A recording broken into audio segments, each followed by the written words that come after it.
Terima kasih kepada rakan-rakan yang lebih yakin dan selamat bila mana datang suatu karnival kita.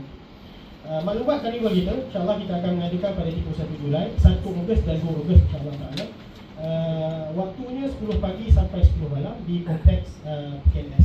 Alhamdulillah dah 76 bus telah ditempah.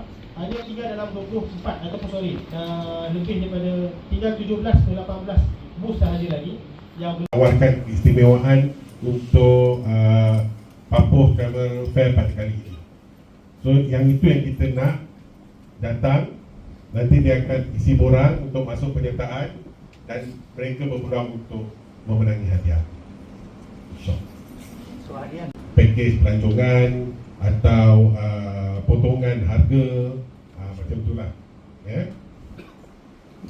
Sebenarnya kita buat pada kali ini juga atas permintaan mereka. Sebab mereka sebelum ni dia datang, tempat tu lebih kecil. Sebab kita sebelum ni kita buat di dalam hotel.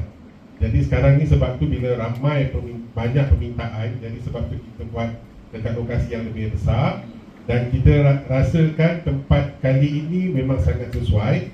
Sebab dia ada tempat makan, ada tempat bersantai kan.